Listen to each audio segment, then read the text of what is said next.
प्रिय विद्यार्थियों एवं सम्मानित श्रोतागण, आप सभी को भी मेरी ओर से सुप्रभात, नमस्कार, स्वागतम। आज के व्याख्यान प्रस्तुतिकरण में बीएससी भाग द्वितीय के समस्त विद्यार्थियों का हार्दिक अभिनंदन। प्रिय विद्यार्थियों, आज का जो हमारा शीर्षक है जिस पर हम व्याख्यान प्रस्तुत करने जा रहे हैं वो शीर्षक है समतापीय रूपांतरण में एंट्रोपी परिवर्तन।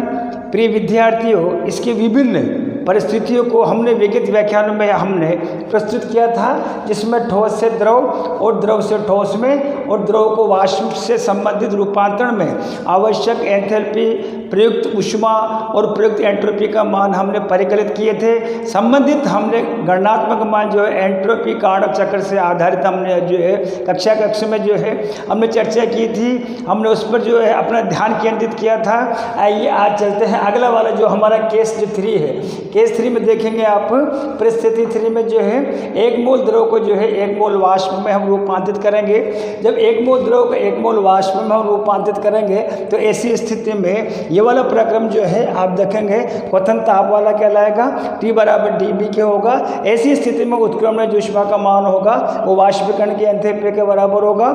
1 मोल के लिए संबंधित एंट्रोपी का मान जो है वाष्पीकरण की एंथैल्पी कहलाएगी, वाष्पीकरण की एंट्रोपी कहलाएगी। इन समस्त मानों को एंट्रोपी का जो मूलभूत समीकरण है उसमें हम इसमें प्रतिस्थापित करते हैं तो डेल एस बराबर क्यू रिवर्सिबल अपॉन टी के आता है। प्रिय विद्यार्थियों, मूलभूत जो एंट्रोपी का सूत्र होता है डेल एस बराबर क्यू रिवर्सिबल अपॉन टी। मैं आपका ध्यान इस ओर आकर्षित करना चाहूँगा।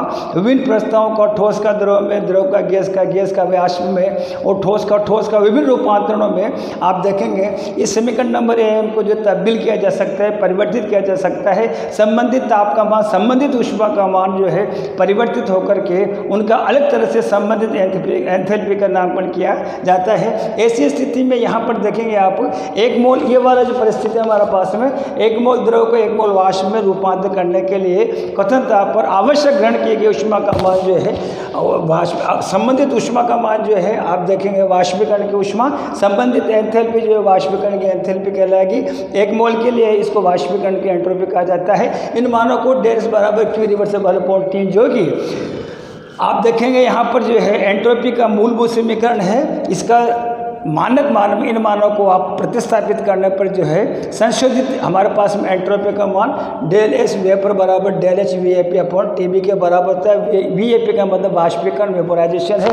प्रिय विद्यार्थियों, अगला वाला हमारा जो केस है, केस 4 में देखेंगे वेपर को जो है लिक्विड में कन्वर्ट करेंगे, वाष्प को जो है पुनः हम जो है द्रव में रूपांतरित करेंगे। ऐसी स्थिति में जो ऊष्मा जो मुक्त होगी, ऊष्मा जो आप देखेंगे इसमें रिलीज होगी, ये वाली ऊष्मा कहलाएगी संघनन की ऊष्मा, संबंधित एंथैल्पी कहलाएगी संघनन की एंथैल्पी। और आप देखेंगे ऐसी स्थिति में आप जो एंट्रोपी जो है वो एंट्रोपी का जो मान है उस एंट्रोपी को कहा जाएगा आपको संघनन की जो है एंट्रोपी। इन सारे मानों को मानक मूलभूत समीकरण डेल एस एम समीकरण के द्वारा प्रदर्शित किया जाता है। उसमें प्रतिस्थापित करने पर डेल एस संघनन बराबर डेल एस संघनन अपॉन टी संघनन के प्राप्त होता है। प्रिय विद्यार्थियों, इनको संक्षिप्त में मैंने श्याम पट्ट पर जो है अलग अलग आरेख के द्वारा हमने आरेखित किया है। आने वाले समय में हम ठोस को किस तरह से डायरेक्ट प्रत्यक्ष रूप से जो है वाष्प में रूपांतरित करेंगे, संबंधित ऊष्मा और एंट्रोपी का मान परिकलित करेंगे। इस तरह से एक ठोस को दूसरे ठोस में रूपांतरित करने के लिए आवश्यक ग्रहण की गई ऊष्मा तत्संगत उसी के संगत एंथैल्पी का मान परिकलित करेंगे, उसी के संगत एंट्रोपी का मान परिकलित करेंगे, उसी के संगत तापमान का मान परिकलित करेंगे। इसी के साथ में जो है आज के व्याख्यान जो है यहीं पर संपन्न होता है, समाप्त होता है। आप सभी को बहुत बहुत धन्यवाद, आभार।